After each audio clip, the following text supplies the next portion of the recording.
Hai, berjumpa kembali di channel Yuk Cus. Pada kesempatan kali ini, Yuk Cus akan menginformasikan 7 trik psikologi untuk membaca pikiran orang.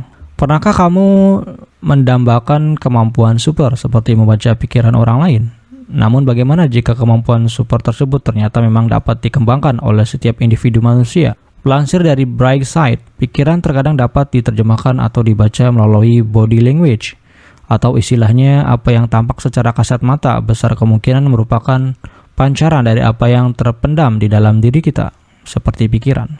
Namun tidak semua orang cukup peka dan lihai dalam membedakan body language yang benar, dan tidak sehingga kemampuan untuk menebak pikiran pun dapat gagal. Untuk itulah, channel Yuk Cus sengaja merangkum 7 trik psikologi untuk membaca pikiran orang lain hingga mampu menebaknya. Yang pertama, ikuti pergerakan mata lawan bicara. Sebuah ungkapan umum menyebut, cukup perhatikan mata seorang dan kamu akan melihat dunianya.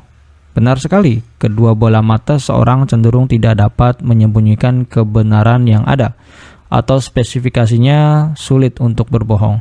Melansir dari Brightside, apabila seseorang melihat ke kanan dan lurus ke atas, mereka cenderung berbohong karena sedang mengaktifkan imajinasi dan meninggalkan memori. Namun jika mereka melihat ke kiri dan ke bawah, maka mereka sedang mengingat sesuatu.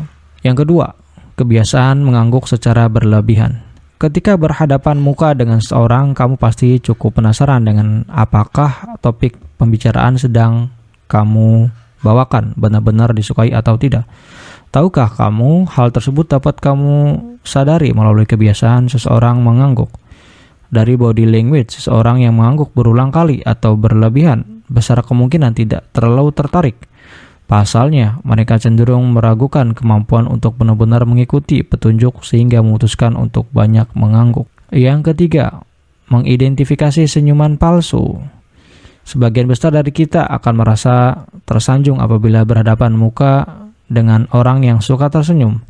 Akan tetapi, sadarkah kamu, senyuman tidak selamanya menjadi patokan bahwa seseorang benar-benar bahagia atau menyukaimu? Ya, orang dapat secara sengaja maupun terpaksa memaksakan senyuman mereka karena alasan tertentu. Namun, kamu bisa mengidentifikasi melalui kerutan.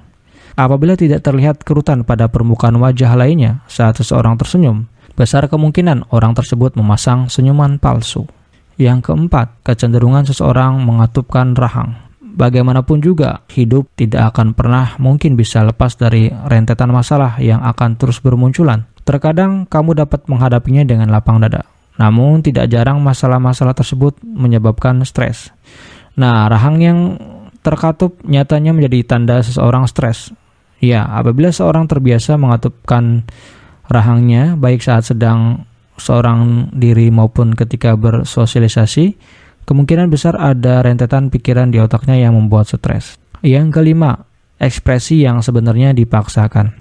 Menjalani usia dewasa menyadarimu bahwa hidup tidak dapat mengikuti kemauanmu, termasuk ketika kamu ingin menangis ataupun cemberut begitu saja. Tuntunan hidup, pekerjaan, dan lainnya yang meliputi kegiatan sosial memaksa kita untuk mengubah ekspresi tertentu sehingga emosi yang sesungguhnya pun tertutupi. Namun, tahukah kamu, selalu ada celah untuk dapat mengidentifikasi emosi seorang dari ekspresi wajah yang dipaksakan sekalipun. Apabila satu sisi wajah seseorang lebih aktif daripada yang lain, maka ekspresi tersebut hanyalah topeng belaka. Kemudian, kamu dapat menduga emosi sesungguhnya dari kebalikan ekspresi tersebut. Yang keenam, perhatikan posisi telapak tangan. Sebagian besar dari kita pasti memiliki kebiasaan yang sama, seperti berbicara sambil menggerakkan tangan begitu saja, bukan? Seperti yang menyangka bahwa kebiasaan tersebut dapat memperlihatkan clue mengenai pikiran seseorang. Melansir dari Brightside, apabila tangan seorang bergerak dengan telapak tangan menghadap ke kiri, maka mereka cenderung menyarankan atau menanyakan. Berbeda jika tangan menghadap ke bawah, mereka cenderung menuntut sesuatu. Yang ketujuh, jarak tubuh seseorang dengan yang lainnya. Social distancing memang sangat dibutuhkan pada kasus-kasus tertentu seperti pandemi. Namun, protokol kesehatan dapat membantu seseorang untuk tetap berinteraksi sesuai dengan keperluan yang dianggap penting. Dari sinilah kamu dapat menebak pikiran seseorang. Apabila orang yang kamu hadapi cenderung mundur ketika kamu mendekat, maka orang tersebut kemungkinan memikirkan sesuatu yang tidak nyaman mengenai hubungan kalian. Berbeda jika tidak ada indikasi yang memberi jarak satu sama lain. Orang tersebut kemungkinan memang memandang hubungan kalian berdua sebagai hal yang positif. Itulah video yang berkaitan tentang trik psikologi untuk memecah pikiran orang. Jika kalian merasa video ini bermanfaat, jangan lupa klik like dan subscribe. Sekian dari channel Yuk Cus. Sampai bertemu di video selanjutnya.